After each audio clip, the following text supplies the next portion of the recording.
இந்த லெசன்ல நம்ம finding and replacing ஃபாண்ட்ஸை பத்தி நம்ம பார்க்க போறோம். இப்போ உங்களுக்கு டெக்ஸ்ட் நிறைய கொடுத்துருக்காங்க. அந்த டெக்ஸ்ட்ல பலதரப்பட்ட ஃபாண்ட்ஸ் அந்த டெக்ஸ்ட்குள்ள இருக்கு. நமக்கு ஒரே ஒரு காமன் ஃபாண்ட்டை நம்ம யூஸ் பண்ணணும் அப்படின்னா அது என்ன ஃபாண்ட்டை நம்ம யூஸ் பண்றது, எங்கெங்க அந்த ஃபாண்ட்ஸ் எல்லாம் இருக்கு, எப்படி நம்ம ஃபைண்ட் பண்ணி எடுக்கிறது அப்படிங்கிற பத்தி எல்லாம் இந்த சாம்பிள் டெக்ஸ்ட் மூலியமா பார்ப்போம். இந்த சாம்பிள் டெக்ஸ்ட்ல பாத்தீங்கன்னா 2 ஃபாண்ட் யூஸ் பண்ணிருக்கு. ஒன்னு வந்து அடோப் கேரமன் ப்ரோ, இன்னொன்னு வந்து டைம்ஸ் நியூ ரோமன். இப்போ இந்த டைம்ஸ் நியூ ரோமனை அடோப் கேரமன் ப்ரோக்கு சேஞ்ச் பண்ண போறோம் பத்தி பார்க்கலாம்.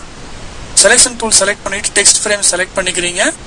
Type menu, find font command click பண்ணீங்கன்னா உங்களுக்கு ஃபைண்ட் ஃபாண்டோட டயலாக் பாக்ஸ் ஓபன் ஆயிடும். அதுல இந்த டாக்குமெண்ட்டுக்குள்ள உங்களுக்கு எத்தனை ஃபாண்ட் யூஸ் பண்ணிருக்காங்கன்ற லிஸ்டிங் உங்களுக்கு டிஸ்பிளே ஆகும். அதுல பாத்தீங்கன்னா Adobe Garamond Pro and Times New Roman வந்து யூஸ் பண்ணிக்கிறாங்கன்னு சொல்லுது.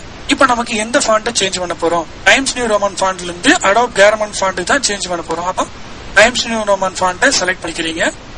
ரீப்ளேஸ் வித், அதாவது எந்த ஃபாண்ட்டுக்கு நம்ம மாத்த போறோம். இங்க என்ன டைப் பண்றீங்கன்னா அடோப் ஏடின்னு அடிச்சீங்கனாலே உங்களுக்கு அடோப் வந்துடும். சீன்றது ஜி, கேரமன் ப்ரோ மாத்த போறோம் அப்படின்னு சொல்லி இங்க ஃபாண்ட் செலக்ட் பண்ணிக்கிட்டோம். அடுத்தது ஃபைண்ட் ஃபர்ஸ்ட் அப்படின்னு கிளிக் பண்ணீங்கன்னா உங்களுக்கு எந்த ஏரியாவில் இருக்கு அப்படின்னு உங்களுக்கு டிஸ்பிளே பண்ணும். அப்புறம் சேஞ்சுன்னு கொடுத்தீங்கன்னா அந்த ஏரியா உங்களுக்கு மாத்திரும். இதே போல எங்கெங்க இருக்கோ அங்க எல்லாமே சேஞ்ச் பண்ணிடு அப்படின்னா சேஞ்ச் ஆல் கொடுத்துட்டீங்க. எங்கெங்க இருக்கோ எல்லா பக்கம் உங்களுக்கு சேஞ்ச் பண்ணிடும். டன் கிளிக் பண்ணிரு.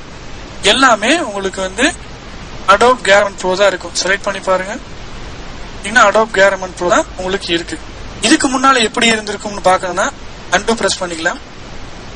டெக்ஸ்ட் டூல் செலக்ட் பண்ணிட்டு பண்ணி பாத்தீங்கன்னா உங்களுக்கு இந்த ஃபாண்ட்ன்ற நேம் ஏரியாவில் உங்களுக்கு எம்டியா இருக்கு. அப்போ வந்து இது 2-3 ஃபாண்ட் நமக்கு யூஸ் ஆயிருக்கு அப்படின்னு ஐடென்டிஃபை பண்ணிக்க முடியும்.